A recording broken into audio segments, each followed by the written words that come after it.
Kingdom Hearts 1.5, 2.5, and 2.8.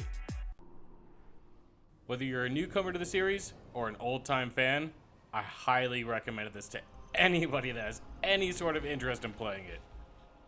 And there's a lot packed into these technically 3 games. You're going to want to focus on the 1.5 and the 2.5 for the majority of content. And by that I mean all of the final mix games. While the 2.8 is there for Dream Drop Distance and Birth by Sleep of Fragmentary Passage. Just don't play the weird mobile game that's on 2.8. No. Unless you're really trying to get extra story. But yes, also don't play Recoded. It's just an adaptation of an old Game Boy game. But all the Kingdom Hearts console games are here. The Kingdom Hearts games have given themselves a really huge name over the years. So if you want to relive this wild and crazy adventure, it's literally all here. So don't let this amazing opportunity slip right through your fingers. Minecraft Dungeons. It's a dungeon. It's definitely a dungeon crawler. Yeah, it's a dungeon crawler. Yeah. Some of the fights are a little relentless. But then again, you really just have to go back and level up and grind out. Again, just like any other dungeon crawler. There's nothing super special unless you just like the Minecraft references and the Minecraft gameplay. If you are going to play this though, you should probably play with a friend. It makes it infinitely more fun, especially with this boring game. Dungeon of the Endless. I'm not a huge fan of the game, but it is truly unique. Here's another one you should play with a friend. It's not your traditional dungeon crawler, but you choose your hero, and you click and point your way around. For example, if you explore a new room and there's enemies in it, they just auto-attack. And if your guy can't stand it, he dies. If he lives, he classically gains experience and levels up. The gameplay can be very simple or quite complex. It has very much of a Dark Souls feel. You kind of have to throw yourself at the game a few times to see any results. Moving Out. This is such a stupid, cute, quirky game, and I fucking love it. Let me just show you. I think that's a wrong tape. Nope, this is the game. This is the actual intro to the game. Mankind has been moving and lifting objects since the dawn of time. Welcome, new employees, to the Smooth Moves family. Yeah, it's weird.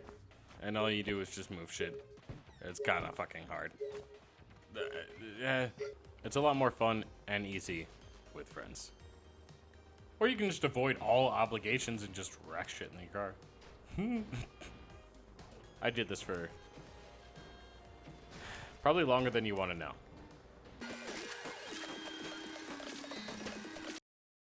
The Bard's Tale. In hindsight, I'm surprised it took the bard this long to get his hands on Mary's chest. This is the same old quirky, perverted dungeon runner that you've always loved. Except now it's remastered. If you like a little bit of comedy and you like RPGs, and you've never had the opportunity to play this game, you really should fuck with it. Even the old fans, it's kind of like playing Kingdom Hearts HD. It's just nice to play an old, fun, classic game that's remastered. And personally, the old one doesn't hold up very well, but this remastered really gets the job done. Thornbreaker, The Witcher Tales. Just a warning, this really isn't a Witcher game at all. It's a Gwent card game. That being said, there is a whole storyline focused around this game. The plot is quite interesting and it gives a little bit more motive to actually playing the card game. You wander around, accept missions, collect items, solve problems, and get into Gwent fights.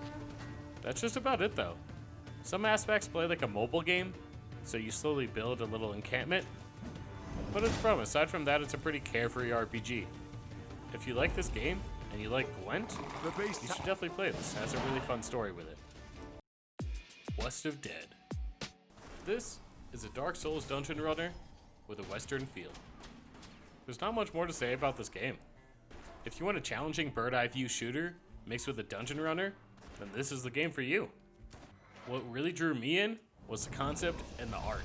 Then I was like, damn, the gameplay's pretty good too. Night Call. I thought this game was initially quite boring and I couldn't get into it. But I realized I couldn't leave it at that and I just kept playing. And I just kept grinding into it. You start out just solving crimes throughout Paris. But catch, you're a taxi driver. And the whole time you're trying to nonchalantly get information from people through choosing select dialogue. And it's not just that you were trying to talk to certain people and get certain information out of individuals, but the game also does nothing short of distract the shit out of you. Like, do you expect me not to give Crookie a ride? Or Drunk Santa? Or the fucking Power Rangers? Or an emotionally torn robot? I love him. All in all, it's a very intriguing game, which I didn't really expect. Honestly, grab a drink, grab some snacks, just sit back and read. There's no commentary vocally, but it's basically just reading subbed anime anyway. Observation. I don't want to give away too much about this game because it is very plot driven. But you start off in a spacecraft, and the spacecraft just collided with something else. Then there's a crazy theatrical cutscene showing the last survivor of the ship. And where this makes an interesting twist, you don't play as that sole survivor. You play as the computer. This computer, also known as Sam, allows you to switch between cameras and locations on the ship to do mini games to progress through the story. It's really interesting. When I get the time, I will play more. So if you like this Space Odyssey kind of feel, you should fuck with this.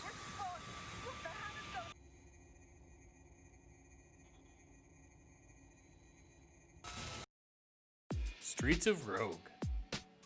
This is another Dark Souls-esque bird-eye view dungeon runner? I don't know what the fuck this really is, to be honest. It's focused mainly on local co-op play, but it's just kind of a weird game. It's like fun, but it's okay. It's not amazing. It's kind of glitchy. But simple as the simple does. You just choose your character and head out.